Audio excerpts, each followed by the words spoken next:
I cried. I mean, I was just so happy when I left, and I had wished that I'd gone to him first. I mean, he really changed my life at a difficult time, and it was a very emotional time.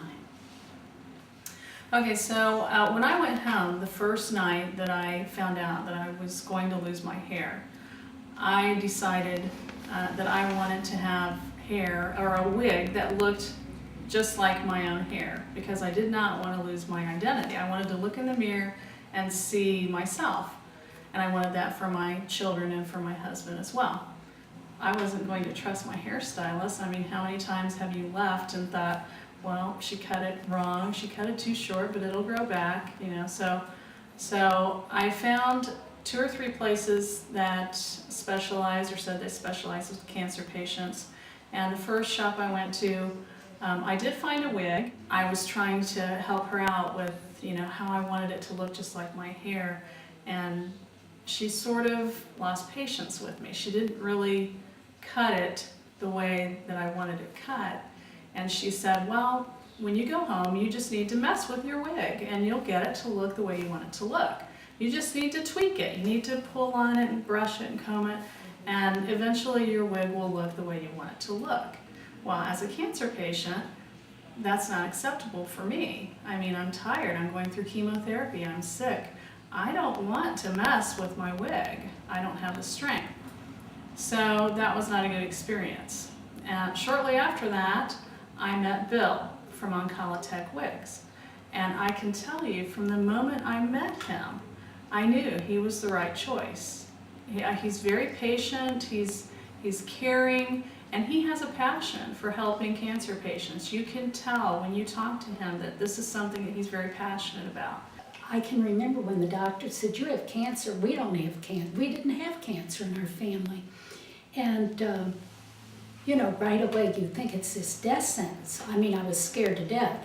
So then you feel bad after the surgery. But when I came in here and got the wig, I felt a lot better about myself having the hair. I know that sounds stupid, but hair is important to a female, you know. So, but Bill is just a lovely gentleman.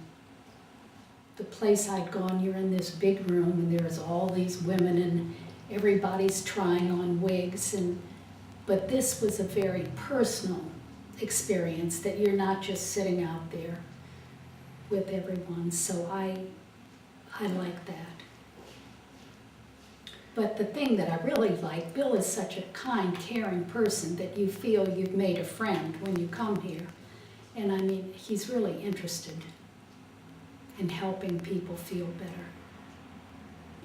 And on the day that he styled my hair, he called my husband in the room and he would say, okay, look at her. Does that look like her hair? And if it didn't, he said, okay, what part does it? And he just went detail by detail. He would say, well, it looks a little heavy or thick on this side. And Bill would start working on it. And he'd say, well, it's more layered here. It's not quite that long. And we were here for a good 45 minutes. But when I walked out, it was my hair. I mean, it was a wig that looked just like my hair. I was happy. I was amazed. And I have people that don't realize that I have a wig on. And that's like the best compliment that you can have when you're wearing a wig. From the moment I came in here, it was very personal. And when I first came in here, I had no idea what I was getting into. But the thing that I really liked, he seemed to be able to help me select the color that was more like my own, and keeping the style appropriate for my age, you know. I mean, I could have come out of here with a big blonde wig or long hair, but I think he's very professional, and I like that. With the competitor, I felt like once I bought the wig and they did the final styling, you know, they were done. That was it. Once I walked out the door, there was no more support. With Bill, he has ongoing support for you as you go through this. In other words, when I came in, he styled my wig, and he told me on that day, now go home and live with this for a few days. And if something doesn't look right, something doesn't feel right, come back in and we'll continue working on it until we get it just the way you want it. He takes the time if you need to be spruced up a little bit. He does all of that to help you. But it was just the idea that you had something you could put on and go out and not feel self-conscious. And you're feeling so bad and so sick anyway with the chemo that it was nice if you had something, at least you looked halfway decent when you went out. When you wash it, you put it in a bowl or a small bucket and just a little bit of detergent, and you rinse it and let it sit a little bit and then rinse it again, hang it on the line, and overnight I do that.